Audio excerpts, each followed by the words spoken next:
क्या ईरान कमजोर हुआ है या पहले से ज्यादा मजबूत होकर ताकतवर होकर उभरा है?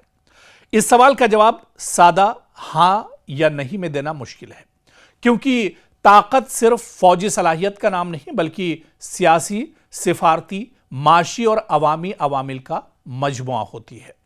दरअसल बात अगर ईरान की जाए तो जिस तरह से एक तरफ दुनिया की दो बड़ी ताकत यानी इजराइल और अमेरिका एक साथ थे और दूसरी तरफ ईरान तनहा और ऐसा मुल्क जिस पर कई सालों से, कई बरसों से एक तरह से पाबंदियां रही हों, उसके बाद भी ईरान मैदान पर डट कर एक तरह से अमेरिका और इजराइल के सामने खड़ा हुआ और सिर्फ खड़ा ही नहीं हुआ बल्कि मुंहतोड़ जवाब अमेरिका और इजराइल को दिया है। और ऐसे में कहा जा सकता है कि मशरिक़ वुस्ता में अब ईरान की ताकत काफी ज्यादा बढ़ चुकी है। अब अमेरिका जैसे मुल्क भी ईरान को आंख दिखाते एक तरह से डरेंगे और जिस तरह से अमेरिका को चारों खाने एक तरह से चित किया है ईरान ने, इसके बाद अब ईरान की ताकत कहीं ना कहीं काफी ज्यादा बढ़ गई है। और इसी वजह से जो माहिरीन हैं और जो एक्सपर्ट हैं वो कहने पर मजबूर हैं कि अब ईरान दरअसल वो पहले वाला ईरान नहीं रहा बल्कि अब ईरान बदला हुआ ईरान है, नए जमाने का ईरान है। और ईरान की जो खासतौर से फौजी सलाहियत है उसमें काफी ज्यादा बदलाव इस जंग में देखने को मिला है। और यही वजह है, चाहे ड्रोन की बात की जाए, लेटेस्ट मिसाइल्स की बात की जाए या दूसरे फौजी असलहे की बात की जाए, ईरान अब उन सभी चीज़ों से एक तरह से लैस है। तो ऐसे में ईरान की ताकत काफ़ी ज़्यादा बढ़ी है। और मशरिक़ वुस्ता में अगर बात की जाए तो मशरिक़ वुस्ता में जो इस्लामी ममालिक हैं या जो अरब ममालिक हैं उनमें अगर कोई सबसे ताकतवर मुल्क है तो वो एक तरह से ईरान है।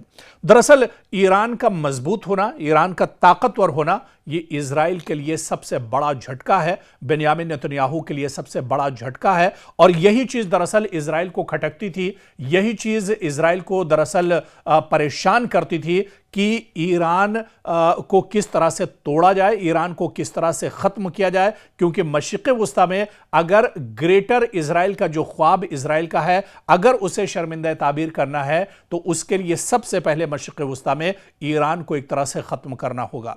लेकिन अमेरिका और इजराइल जैसी ताकतें भी मिलकर ईरान को पसपा नहीं कर पाई, ईरान को नहीं हरा पाई, बल्कि इस जंग में आप देखिए कि अमेरिका जैसा सुपर पावर जो मुल्क है वो भी एक तरह से परेशान दिखा और आखिर में आकर एक तरह से ईरान के साथ उसे भी मुआहदा करना पड़ा, बातचीत की टेबल पर आना पड़ा। आपको याद होगा कि जब पहली बार ईरान पर हमला हुआ था, अमेरिका और इजराइल ने मुश्तरका तौर पर यह हमला किया था और उस पहले हमले में ही ईरान के supreme leader Ayatollah Ali Khamenei शहीद हो गए थे। उसके बाद आपको याद होगा कि ईरान ने बाकायदा वहाँ की जो लीडरशिप थी उसने यह ऐलान किया था कि इस जंग की शुरुआत तो इजराइल और अमेरिका ने की है लेकिन इसका खात्मा अब ईरान करेगा। यानी जब ईरान चाहेगा तभी यह जंग एक तरह से ख़त्म होगी और इसका खात्मा होगा। और आपने देखा फिर उसके बाद कई मरहले आए जिस तरह से ईरान ने पूरे मशरिक़ वुस्ता पर लगातार हमले किए। मशरिक़ वुस्ता में जहाँ पर अमेरिका की तंसीबात थी, अमेरिका का इंफ्रास्ट्रक्चर था, उसे बुरी तरह से ईरान ने नुकसान पहुँचाया। इसके अलावा आप देखिए कि मशरिक़ वुस्ता में इजराइल के अंदर घुसकर ईरान ने इजराइल के अंदर काफ़ी तबाही मचाई। और इसके अलावा जो सबसे टर्निंग जो पॉइंट इस जंग का था वो अबनाए हुर्मुज़ को बंद करना, अबनाए हुर्मुज़ पर ईरान का पूरी तरह से काबिज होना, जिसकी वजह से ही एक तरह से अमेरिका को सरेंडर करना पड़ा।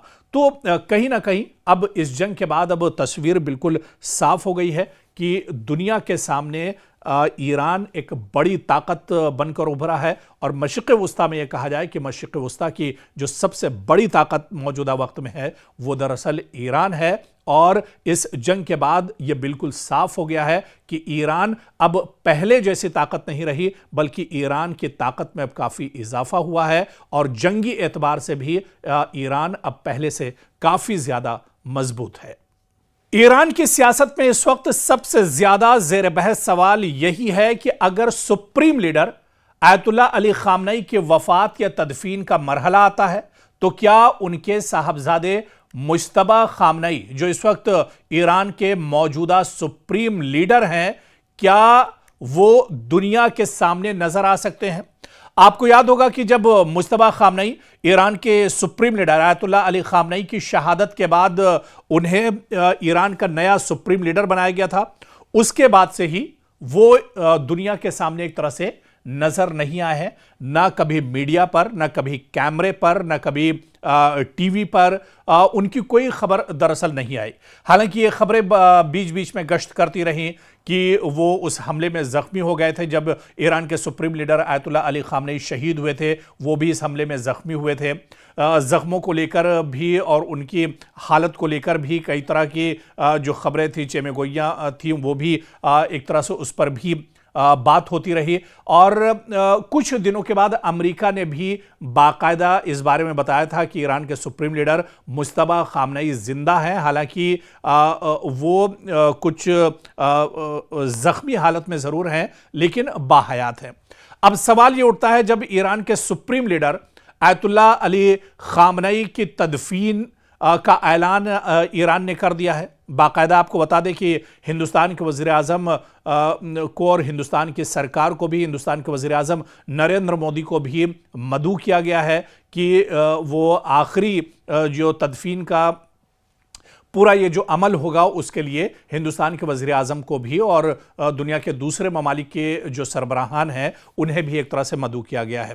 खैर, जब अब तदफीन होने वाली है ईरान के सुप्रीम लीडर आयतुल्लाह अली खामनई जो शहीद हुए थे, तो ऐसे में जो सबसे बड़ा सवाल है वो यही है कि क्या मुज्तबा खामनई जो ईरान के मौजूदा सुप्रीम लीडर हैं, क्या वो दुनिया के सामने निकल कर आएंगे?